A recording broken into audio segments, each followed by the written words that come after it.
नमस्कार, मी साटम. साहेबांचा आशीर्वाद घेतला, शिवसैनिकांकडून ग्रीन सिग्नल घेतला आणि आता मंदिरामध्ये प्रवेश केला. मंदिरामध्ये एकंदरीत खूप साऱ्या इंटरेस्टिंग गोष्टी आहेत, अनेक देवालय आहेत. पण मंदिराबद्दल सांगायचं झालं तर पहिलंच सांगतो की यादव कुळातील बिंब राजा होता देवगिरीचा, त्याची ही प्रभादेवी कुलदैवत. ह्याच प्रभादेवीचा शकांबरी देवी म्हणून सुद्धा उल्लेख केला जातो. पहिली तिची स्थापना कर्नाटकामध्ये केली होती, पण ज्या वेळेला मुघली आक्रमण झाली त्यानंतर ती माहीमच्या खाडीमधनं प्रवास करत करत प्रभादेवीमध्ये आली. बघा, तसा या देवीचा इतिहास 12व्या शतकामधला, पण या मंदिराची स्थापना झाली आहे 1715 मध्ये. म्हणजे हे मंदिर जवळपास 300 वर्ष जुनं आहे. तर आता हे नक्की काय, तर आता तुम्हाला सांगतो. बघा, पाठारे प्रभू समाजातील एक सद्गुरुस्थ होते श्याम नायक, यांनी या मंदिराची स्थापना केली.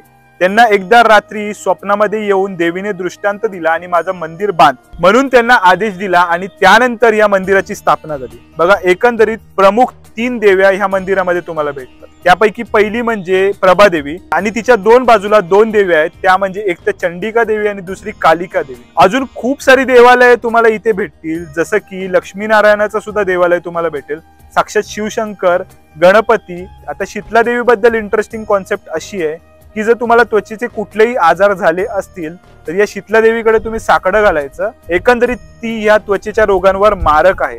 त्याचबरोबर दुसरी इंटरेस्टिंग देवी इथे आहे, ती म्हणजे खोकला देवी. बघा, जर कोणाला खोकला असेल आणि खूप काळापासून तो असेल आणि कुठल्याही औषधाने बरा होत नसेल तर इथे येऊन तुम्ही साकडं घातलात तर तुमचा खोकला बरा होतो, अशा प्रकारची मान्यता आहे.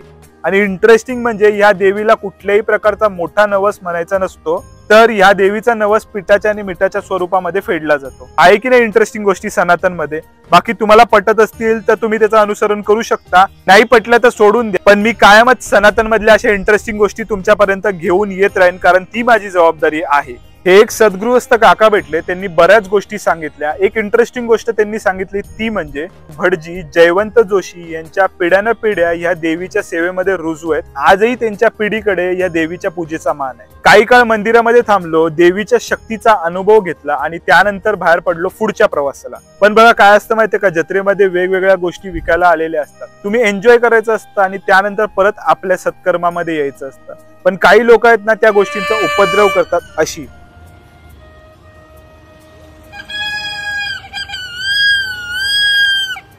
तर अशी आहे प्रभादेवी आणि प्रभादेवीची जत्रा. आता इथून थेट चाललोय मी रस्सिकेच स्पर्धेला. सुरू आहे का बघूया. असेल सुरू तर तुम्हाला पुढच्या व्हिडिओमध्ये कळेलच. तोपर्यंत हर हर महादेव. नाहीतर नवीन कुठल्या तरी विषयासहित मी येईनच.